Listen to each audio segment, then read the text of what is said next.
comunidade dos seguidores de Jesus era formada inicialmente apenas por judeus, mas com a conversão de não-judeus, tais como Cornélio, surgiu a pergunta: o que esses seguidores não-judeus devem fazer para ser aceitos como cristãos? Para responder essa pergunta, fora feito o Concílio de Jerusalém. Que resposta o Concílio de Jerusalém deu a essa questão? Como os não-judeus foram aceitos, a lei ou Torá foi abolida, a igreja cristã saiu do judaísmo?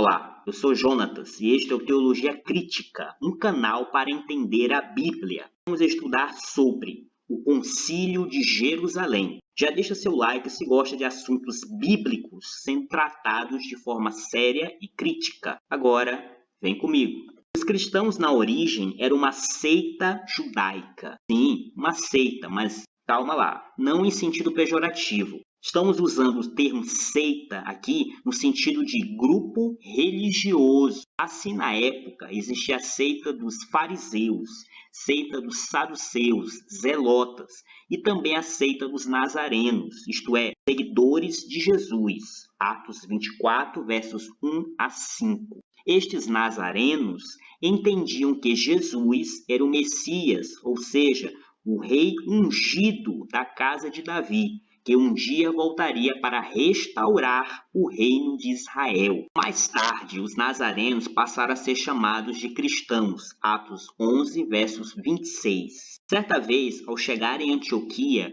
os missionários cristãos Paulo e Barnabé contaram à igreja local as maravilhas que Deus tinha feito por meio deles e como Deus abrira a porta da fé aos gentios. Atos 14, verso 27. Ou seja, agora até os gentios estavam se convertendo a Jesus. Ou seja, até aqueles que não eram judeus estavam se convertendo a Jesus. Alguns irmãos judeus, quando ouviram sobre essa história, irmãos que vinham da Judéia, começaram então a ensinar os gentios da seguinte maneira: se vocês não se circuncidarem segundo o rito mosaico, vocês não poderão se salvar. Atos 15, verso 1. É como se eles dissessem o seguinte: vocês, gentios, querem ser cristãos de verdade? Então, se circuncidem. Isso provocou uma grande discussão em Antioquia sobre este assunto. Levou a igreja de Antioquia a determinar que Paulo e Barnabé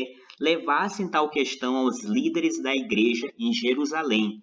Atos 15, verso 2. Paulo e Barnabé, ao chegarem em Jerusalém, contaram aos irmãos de lá sobre a conversão dos gentios. Os judeus cristãos, que eram de origem farisaica, ao ouvirem isso, começaram a dizer: é necessário mandar esses gentios se circuncidarem e dizer a eles que eles devem guardar a lei de Moisés. Atos 15, verso 5. Congregaram-se então os anciãos e apóstolos para deliberar sobre este assunto. Atos 15, verso 6. Mas qual é o assunto? Se era necessário circuncidar os gentios e mandar-lhes observar a lei de Moisés. Ou seja, se um gentio precisaria virar um prosélito para então ser aceito como cristão. Um prosélito era um gentio, ou seja, um não-judeu, que se convertia ao judaísmo. Estes prosélitos se circuncidavam e passavam a guardar todos os mandamentos da Torá ou lei judaica. O concílio, portanto,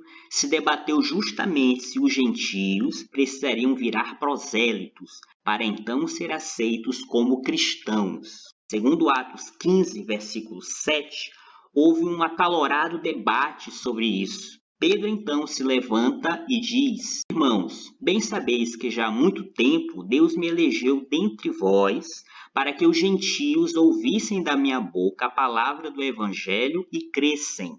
Pedro se referia ao fato de ter evangelizado o centurião Cornélio. Isso está registrado em Atos 10, versos 1 a 48. Cornélio foi o primeiro gentio, o primeiro incircunciso que se converteu ao cristianismo.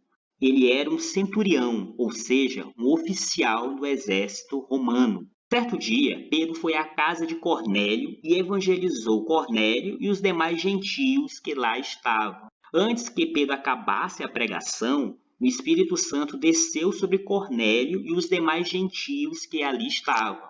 Por se lembrar de ter visto o Espírito Santo descer sobre incircuncisos na casa de Cornélio, Pedro diz aos judeus presentes no concílio que, se Deus, que conhece os corações, testemunhou a favor dos gentios, dando-lhes o mesmo Espírito que ele concedeu a nós, judeus, e não fez nenhuma distinção entre nós e eles, então por que é que vocês estão agora querendo pôr Deus à prova, colocando uma carga tão pesada nas costas dos gentios? Observe que Pedro não diz que guardar a lei é um fardo tão pesado que se deveria abolir a mesma.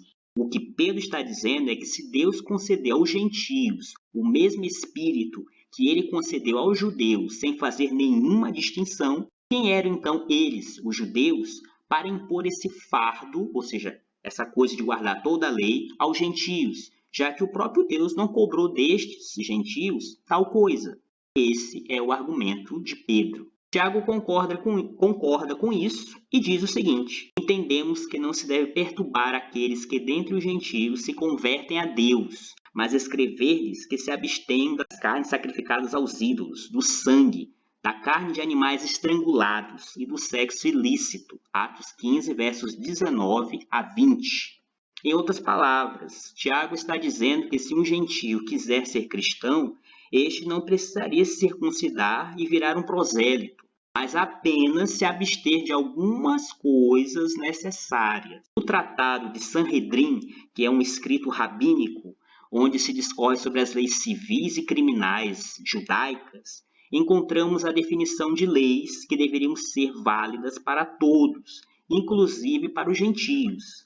Essas leis ficaram conhecidas como leis noaicas. Os rabinos afirmam em Sanhedrin 56, 24, que os descendentes de Noé, ou seja, toda a humanidade, devem seguir algumas leis. Que leis são essas? Primeiro, devem estabelecer tribunais de julgamento. 2. Não devem xingar o nome de Deus. 3. Não devem adorar aos ídolos. 4. Não devem ter relações sexuais ilícitas. 5. Não devem matar. 6. Não devem roubar. E 7. Não devem comer um membro de um animal vivo. Esses mandamentos, segundo os rabinos, seriam válidos para todos os gentios que desejassem ser simpáticos ao judaísmo, mas que não queriam se converter de forma integral. Todavia, para os judeus, o total sempre seria de 613 mandamentos, ou seja, a Torá completa. Existem, portanto, semelhanças e paralelos entre as decisões judaico-rabínicas e as deliberações do Concílio de Jerusalém. Como você pode ver na tabela, havia realmente semelhanças entre as leis elencadas pelo Tratado de Sanhedrin e a Carta do Concílio de Atos 15. Em ambos os casos, fala-se de proibir a ingestão de sangue.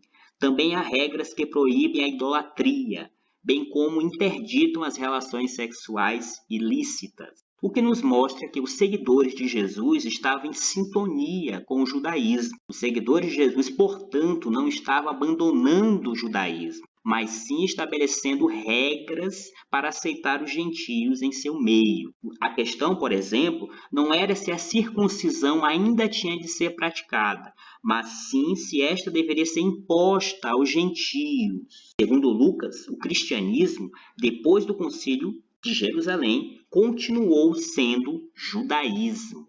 Se gostou do vídeo, não se esqueça de curtir. Quer deixar alguma sugestão? Por favor, comente abaixo. Se inscreva se você for novo por aqui e ative o sininho para todas as notificações. Muito obrigado por nos acompanhar até aqui. Valeu!